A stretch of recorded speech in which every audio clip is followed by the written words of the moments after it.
So, what does journaling change in my life? Why do I have to journal? What if 5 minutes of creative journaling could make you more patient, less reactive, calmer, and peaceful in your everyday life? In this video, I have interviewed one of my members of my membership Pilgrim of the Path Circle, and we talked about what journaling means for her. If you feel your mind doesn't switch off, if you try to control the outcomes at work, at home, for your personal growth, this video is for you. So in this conversation with one of my members, we explore how creative journaling, especially through watercolor and simple visualization exercises, can help you move out of your head and into your body. If you're a busy professional or simply someone who lives in the mind, this can give you a very practical shift. So let's get into it. I remember when we talked about this is that last year when we did the spring and the equinox retreat, and I wanted to do a different take on journaling, except just writing things down, but painting and bringing all together. Anyway, so what shifted? Can you share something? What shifted for you? I think I've always thought of journaling um, as an analytical process, something that comes out as a framework, a way of understanding something, very literal. And I think what we experienced, it happened in stages. Of first, we did a bit of water painting. Um, and I think that was the first experience of doing something that you actually can't control. I really enjoyed just playing with that, playing with the different colors. And we then moved on to a bit of journaling, and um, and it was really beautiful what came out. It's almost like distilling the essence of what your brain is expressing. And I remember going back to our room, and I basically then treated it as a project. And my analytical mind came in, and I took my sellotape out, and I took the sentence, and I basically turned it into something completely different. And I was so proud of myself. I was like, wow, I'll actually show you. I made this, I made it this, and I didn't like what I'd put there. So then I cut another piece out, and then I sellotaped another piece onto it. And I took my very free sort of watercolors, and I started turning it into a manual. I think it was so funny. I think Andres referred to it as an SOP.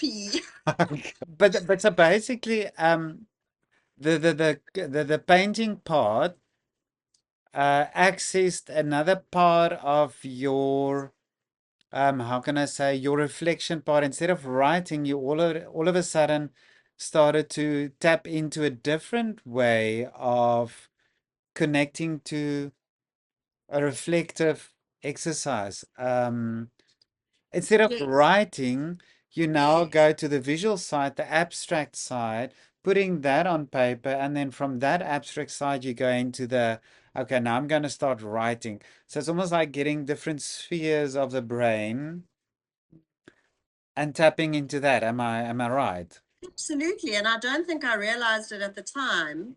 I treated it like separate things, and then afterwards, going back, I think we had a discussion about it, realizing that this was not the point. The point was the actual expression. We sort of were in the beginning. We were just fiddling around and playing with the water and the paint, and that was one piece. And I actually went back to that, and I realized that I really liked that. It was just playing with the paint and the color. And I think that was what the switch was, is the experience of expressing yourself without the idea of the outcome. Okay. And then taking those words and putting it through. I think it definitely linked different parts.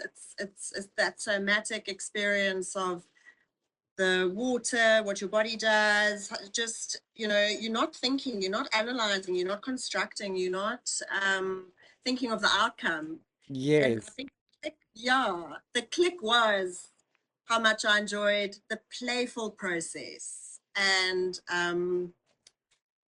actually, even though it was a test, uh, what the water did, what my hand did, what the color did after drying was the most beautiful part of the process. Okay. So if you have to say, between thinking about things, just thinking, writing things down, and painting, those three things, how do they differ for you?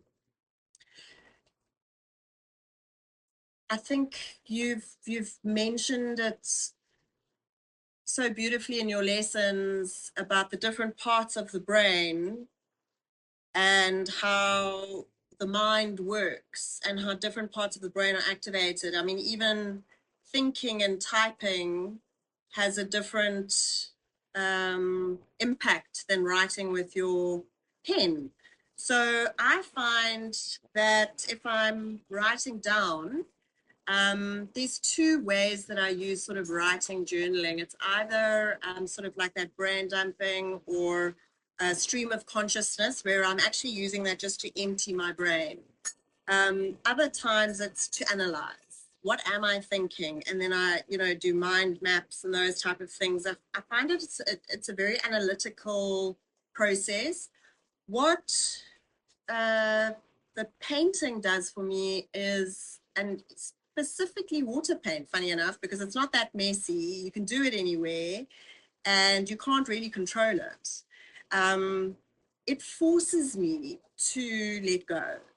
It forces me to stop worrying about the outcome, expression without the goal of understanding. Whereas writing, it's I'm trying to understand. I'm grappling with something. My mind is something's going round and round and round. But when I write it down, I have to create the sentence, and that sentence at the end of the day tells me something.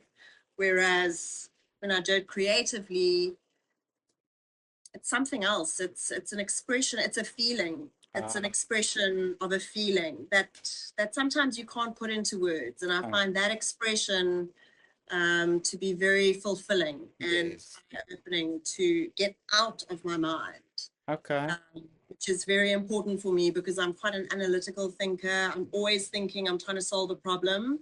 And the idea of just playing with something, and a lot of the times I really enjoy what it comes out as, but it's not really what I've expected. And that's, for me, a really great process to go through Yeah. because it's an act of letting go, and the experience and the outcome is never as expected. And that practice is something I want to keep doing more in Yeah. my life. And it was challenging for you to actually sit down and allow things to uh, unfold naturally and not try to be in the control of it, right? That was the, I suppose, aha moment. I didn't realize that I was actually controlling the situation. Yeah, that the structure and the forcing and the analytical, the process is more important than the outcome. As I said, it's even difficult to put into words. It's and I suppose if I think about it, it's more about getting into your body, right? Okay. That It's was, forget about the mind. yeah, are more aware of your body, right? That's It it. Yeah. starts to become part of you and not just this cloud of whirlwinds in your mind, and you're actually starting to, it starts to sink. I actually don't want to, I want to ask you. So you're saying yes, yes, yes. So Mm. what kind of things are you aware of in your body when you journal, being it writing or painting or Mm. I think if I'm painting or drawing or doing some kind of creative journaling, um, I realize a sense of calmness. I realize that my brain switches off. It's almost becomes a type of meditation for me. I sometimes struggle to meditate consistently, and I can start feeling anxiety filling up when I start overthinking. And, you know, sometimes it's difficult to force, well, for myself, to force myself to get into my body. Maybe I can't go for a walk. I can't really get outside. I can't really start exercising or something like that, which also works very well. Sort of a daily or at least weekly practice of creative journaling gets me out of my mind and allows me to uh, I, I suppose I realize afterwards how relaxed I become. Everything starts sort of letting go. It's the that act of letting go instead of thinking, okay, what's my to-do list? What do I need to do next? How do I need to do this? Oh, and even when I'm journaling with my pen and paper, sometimes I get irritated with my handwriting, or I feel like this isn't going anywhere, or I get into a rush where the creative side of it, I feel like it almost switches off my mind. And you can zoom in and out of the mind. Yeah, you can allow your hand and your body and the water, the page.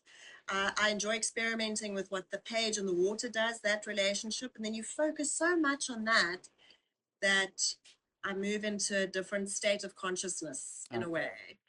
And And I enjoy. yeah, and how does those few can maybe seconds or moments, how does that affect your general life, your everyday life when you are not journaling, when you are getting back into um the hamster wheel, the corporate life, or actually even just with your family? Mm. Did you feel that there's actually something that has switched? I always like to, it's like there's that little switch and all of it. It's not something you can describe in words, it's just a feeling. So, but try as best as you can. How did your daily life change? I think it's when I do it, and if I've had a break and I haven't been able to do it for a while, and then I specifically water painting because it's so free, I can tell that,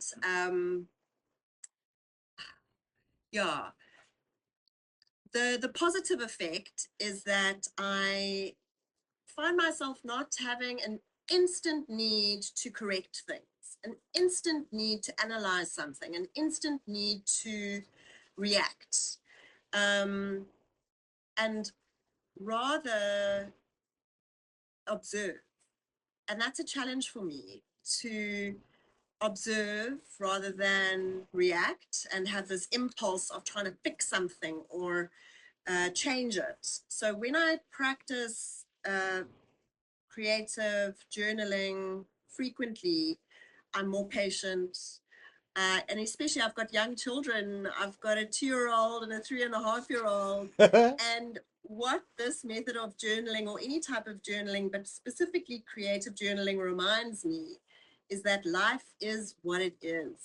Things unfold in the time that they unfold. And the observation of what's happening, and not focusing on what's coming next. I think that's the biggest thing that just happens automatically, is practicing the ability to observe and not manipulate a situation to Okay. get to a specific outcome. Yeah. And it sounds quite simple. I mean, the words coming out sound very simple, yes, obviously, but it's the practice of doing it that's really difficult, because everything has to, in our lives, everything has to happen at a certain time. You're rushing from here to here. The ability to pause and just understand that if something takes 2 or 3 minutes longer, everything will be fine. Yeah. That's quite a big impact, especially for me, somebody who's always jumping. My mind often moves a lot quicker than is needed. Okay. So that ability to just let things happen, um, release the grip a little bit and observe and see the beauty in those moments, especially Okay. with water painting, because Yeah. So, okay, so while, as we are speaking now about watercolors, is there some few things that would you like to show us on how your process is? And I remember, so the first thing that or not the first thing, but the thing that I remember was the book of the trees, which I love, the Mm. connection to These nature. are just, I think, what I've been enjoying is experimenting. And I've just realized that there's so many different ways to journal and to have reflection and to pause. I always thought that journaling had to be something that needed to be at a certain time of day in a certain format, and it needs to follow a certain aspect. But I've learned that there are different ways to do it, depending on what you're feeling at that moment and how much time you have, and also who you're with. So the observation part of it. Just observing the small moments, and basically I actually got a couple of these books. They really not that pricey for I think how long it's going to last, and it's really thick paper, so it's almost allowing me to do sort of multi-medium work. And I just thought to myself, let's just capture, let's just as you do with a journal, let's just put this down on paper. And bringing nature into it, my daughter often brings me flowers, and I thought, let me keep that as a memory, um, physically in the book, and also as inspiration to look at the color, look at the texture, look at the lines. That when you focus on the detail of an organic object, um, yeah, I suppose it invokes wisdom. It's that appreciation of nature and the organic structure of it, I suppose. The flow. It's not, everything's not tied into a box. I find it calms me down. It helps me relax because it's so beautiful.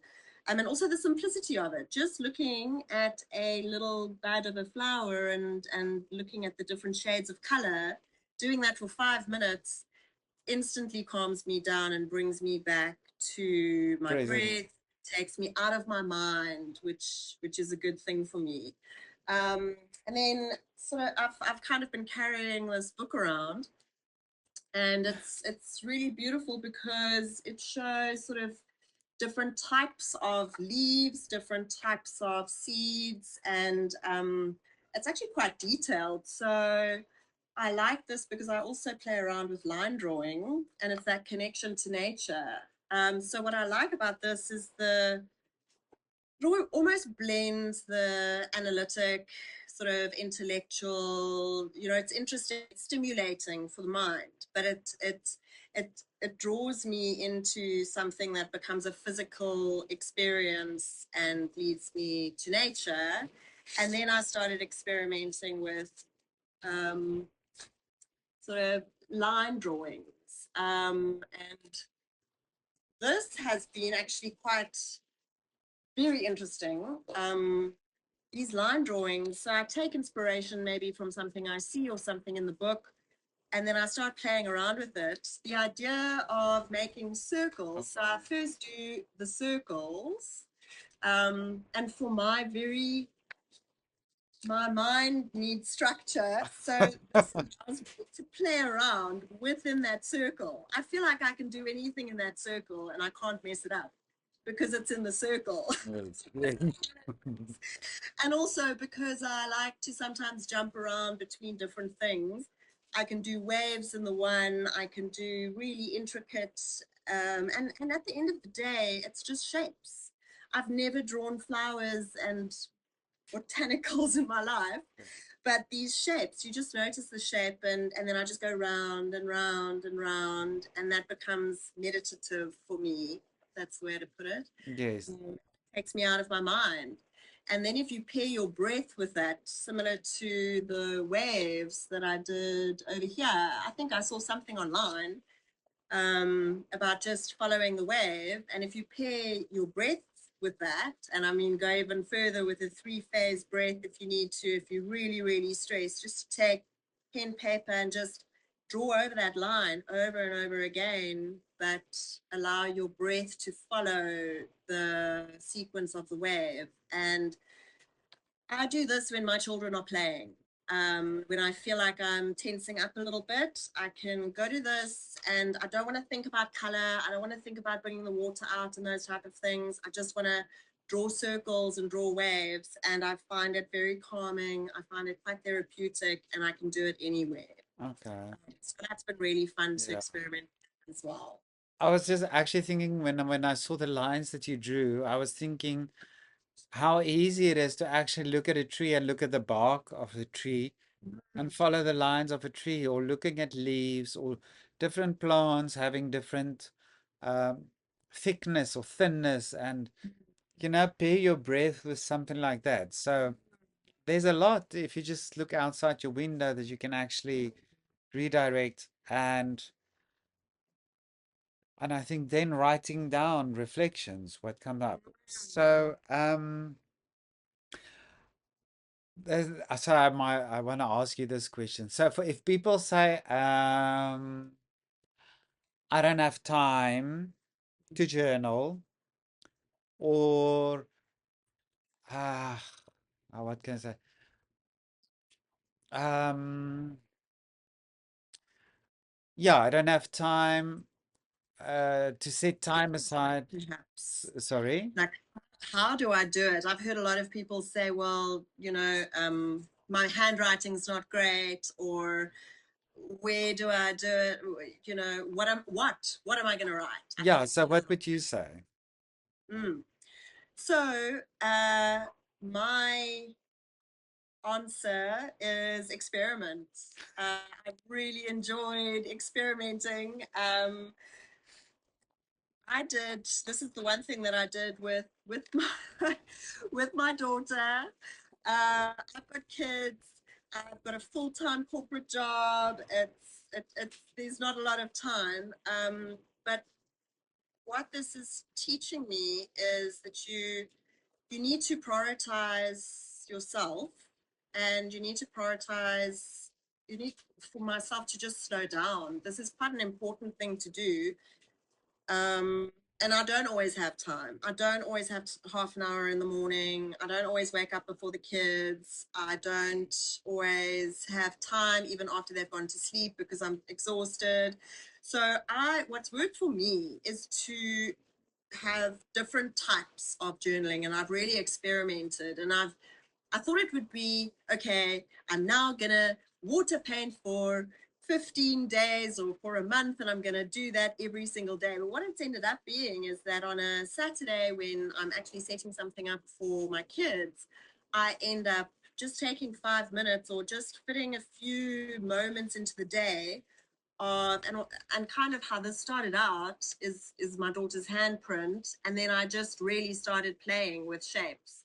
I did the squiggle, I did the circle, I did the color and the water, and going back to that observation of nature, it's about slowing down, and maybe it's got something to do with using our senses, looking at the texture of something, feeling something, seeing the Yeah. lines, and it's like really just using your sight and not labeling it as a sun that I'm painting, or not labeling it as a squiggle, just seeing how the paint responds with the water and seeing how that dries, which is a physical, it's a sense, it's Yeah. more of a sense than an action, and observing rather than doing. And that can be fit into a couple of minutes a day. Another thing that I like that I'm doing now is I got this book, which is a 5-year memory book. So basically, each day is one is yeah, each page is a day, and it's got space for 5 years. So starting obviously this year in 2026. Um, the idea is that every day you just write a few sentences. And that comes back to gratitude. It comes back to slowing down and realizing that joy, bliss, love, connection, all of those things are in our everyday lives. It's not something that we need to rush towards, or I've always felt like when I achieve this, and this, then I will be happy. When I have this, and this, then I will be calm or peaceful. Creating these moments in your everyday life and reflecting on it gives you a different perspective, and it's done in 5 minutes, not even. And what I'm really looking forward to is having a collection of special small moments in my life that I can look back on. So that doesn't take much time at all. Okay. So, if you had to name one thing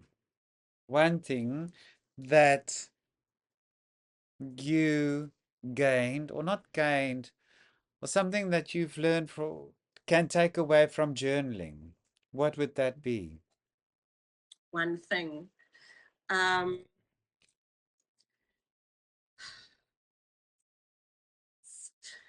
the one thing would be, oh my goodness, there's so many things. There's so many things. Expression before understanding. Oh, wow. Okay. Uh, yeah, Okay. yeah. I feel like in everything we do, the outcome is front and center. And with journaling, you're allowing emotions, things in your mind to flow around and come out, and it is what it is. And I think what a journaling practice can teach people is to allow that flow to come out in any way or form. And journaling in a way where you know that it's going to be private, I think is also a good thing. You don't have to journal for somebody else to read it. You don't have to journal like it's Dear Diary. You don't even have to journal for yourself. If you can just journal for the sake of expression, there's so many benefits to that. So, if this conversation resonated with you, this is exactly the kind of work we explore inside my membership. Apart from my 21-day gratitude journaling starting next week, this is what we do in our membership anyway. So we don't ask about reflection, we practice it, we embody. We are there for each other. And through guided journaling, sound baths, sound meditations, guided meditations, yoga nidra, and simple tools that you can use in your daily life. If you're ready to move from thinking to sensing, from reacting to observing, and build practices that actually support your nervous system, I invite you to join us on our Pilgrim of the Path. I'll drop the link below, you can find it, and also the link to my 21-day gratitude journaling journey. And if this video helped you, please subscribe. Please subscribe to my channel, sign up for my newsletter, join my membership, and send this video to someone you think might benefit from it. This will truly support in spreading the news and reaching those that need to hear this. So, thank you for watching and listening. Be kind to yourself and everybody around you, and enjoy every step on your path. Namaste.